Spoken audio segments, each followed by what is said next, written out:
निरंजनी अखाड़े के पंच परमेश्वरों ने अखाड़े की छावनी में विदेशी संत वेद वैसानंद को महामंडलेश्वर बनाया है। यह निर्णय एक विशेष धार्मिक कार्यक्रम के दौरान लिया गया, जिसमें विदेशी संत को इस सम्मानित पद पर आसीन किया गया। आचार्य महामंडलेश्वर स्वामी कैलाश नंद गिरी ने कहा कि वेद वैसानंद भारतीय साधना परंपराओं और योग के प्रमुख प्रचारक रहे हैं। उनका यह पद प्राप्त करना निरंजनी अखाड़े के लिए एक महत्वपूर्ण कदम माना जा रहा है। इस निर्णय से अखाड़े के धार्मिक कृत्य और परंपराओं को वैश्विक स्तर पर और अधिक मान्यता मिलेगी। अखिल भारतीय अखाड़ा परिषद एवं मनसा देवी मंदिर ट्रस्ट के अध्यक्ष श्री महंत रविंद्रपुरी महाराज ने कहा कि आज निरंजनी अखाड़े की छावनी में वेद वैसानंद जी को महामंडलेश्वर बनाया गया है, जो आज से महामंडलेश्वर स्वामी वेद वैसानंद के नाम से जाने जाएंगे।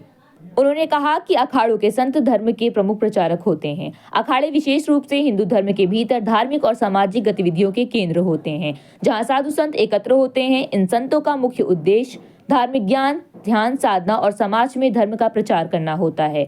वे लोगों को धार्मिक शिक्षा देते हैं, त्याग और तपस्या का पालन करने के लिए प्रेरित करते हैं और समाज में नैतिकता एवं धर्म की महत्वता को बताते हैं। आनंद अखाड़ा पीठाधीश्वर आचार्य महामंडलेश्वर स्वामी बालकानंद गिरी महाराज ने कहा कि अखाड़े न केवल धार्मिक गतिविधियों का संचालन करते हैं, बल्कि वे समाज में अच्छे आचरण और सामाजिक न्याय की दिशा में भी काम करते हैं। इनमें से कई संत समाज सुधारक भी होते हैं और जातिवाद, अंधविश्वास और अन्य सामाजिक बुराइयों के खिलाफ आवाज उठाते हैं। उन्होंने कहा कि अखाड़ों में महामंडलेश्वर बनाने की परंपरा होती है। यह परंपरा विशेष रूप से हिंदू साधु संतों के बीच प्रचलित है।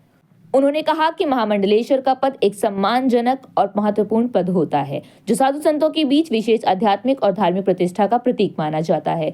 यह सम्मान उन संतों को दिया जाता है जो अपने धार्मिक जीवन, सेवा और साधना में उच्चतम मानक स्थापित कर लेते हैं। निरंजनी अखाड़े के सचिव श्री महंत रामरतन गिरी महाराज ने कहा कि सनातन धर्म में भगवा रंग का अत्यधिक महत्व है। भगवा रंग को शुद्धता, त्याग, तपस्या और आध्यात्मिकता का प्रतीक माना जाता है।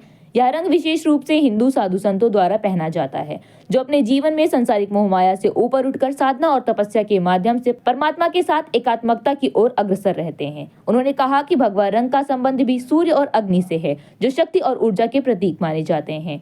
इसे तप और साधना के प्रतीक के रूप में देखा जाता है, जो व्यक्ति की आत्मा के शुद्धिकरण का संकेत है। भगवा रंग विशेष रूप से संतों और गुरुओं के पहनावे में देखा जाता है, क्योंकि यह दर्शाता है कि वे आत्मसमर्पण, योग और साधना के माध्यम से धार्मिक जीवन जी रहे हैं।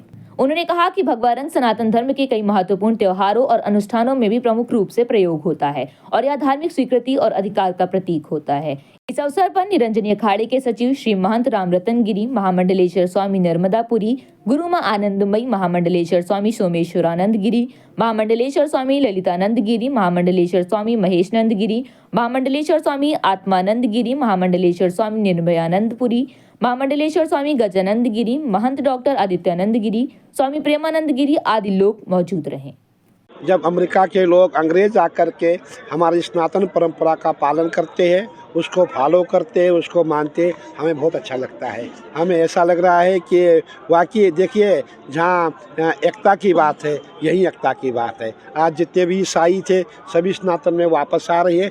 ये भी एक घर वापसी में कहूँगा, क्योंकि जितने भी हमारे ईसाई भाई है, वो भी सनातन परंपरा में वापस आए और मैं कहूँगा हमारे लिए बहुत बड़ी उपलब्धि है।